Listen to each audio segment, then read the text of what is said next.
Many are wondering whether we have the medical resources we need to face this pandemic. We should also wonder if we have the ethical resources we need. For the Colson Center, I'm John Stonestreet. This is Breakpoint. A recent episode of the Daily Podcast featured an interview with Italian doctor Fabiano Di Marco, who was just getting his first break after 3 straight weeks tending to coronavirus victims. In his words, the experience is a war. And like all who face war, DeMarco and his colleagues face agonizing choices. Specifically, they faced hundreds of patients with only tens of beds, as he put it. Thus, in Italy, reports are emerging that doctors like DeMarco are being forced to ration medical treatment. Should a bed and care be given to an 85-year-old with a low chance of survival or a 45-year-old with a much better chance of survival? Or as another Italian doctor described, should doctors take into account whether older patients have families who can take care of them once they leave the ICU because they'll need that help? These decisions that Italian officials are being forced to make is part of the process known as triage. It's the first step of an emergency room visit. It can be defined as the process of sorting people based on their need for immediate medical treatment as compared to their chance of benefiting from such care.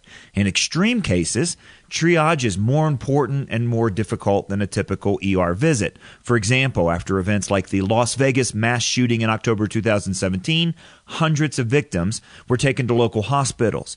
Temporarily overwhelmed by the demand, medical personnel were forced to make agonizing decisions about who they could help immediately and to what degree, and who they couldn't help immediately. And once the crisis passes, at least the medical treatment infrastructure part of our lives mostly goes back to normal. The chaos of those 24 hours in Vegas has now gone on for weeks in Italy. Decisions only needed in the aftermath of a tragic event are now the new normal there. By some estimates, the U.S. is on a similar trajectory as Italy. So are we ready for the medical challenges posed by COVID-19?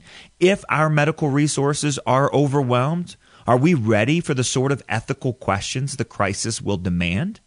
Because triage is necessarily about the, quote, efficient use of resources, it necessarily involves making a value judgment in the context of our culture of confused values in application to something that's priceless, human life. That word efficient should give us great pause, not because we shouldn't use our limited resources wisely, but because of our cultural tendency to devalue human life already. Wesley J. Smith has already documented the rise of what he calls feudal care theory, in which doctors withhold medical treatment that they deem too burdensome or too expensive. Now, he wasn't identifying such a tendency in the troubled areas of the world with limited medical resources, but as a rising trend in American medicine. Feudal care theory rethinks ideas of efficiency in exclusively financial terms. This way of thinking, especially in a crisis, doesn't bode well for human dignity. There's also the increasing popularity of an argument that euthanasia enthusiasts like to use, that what matters most is our quality of life. And as I said before, wherever euthanasia has been legalized in any form, the power to define quality of life quickly shifts from the patient to family members and even to bureaucrats.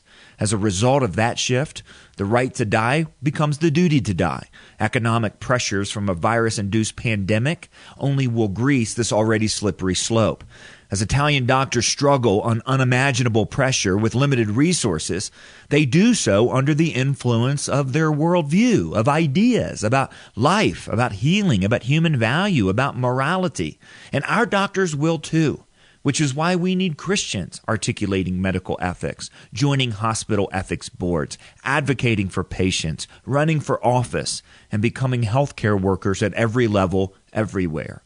Because, as German Chancellor Merkel, the daughter of an evangelical pastor, told the German people in a national address recently, these are not simply abstract numbers. They're a father, grandfather, a mother, a grandmother. They are people, and we are a community in which every life and every person counts.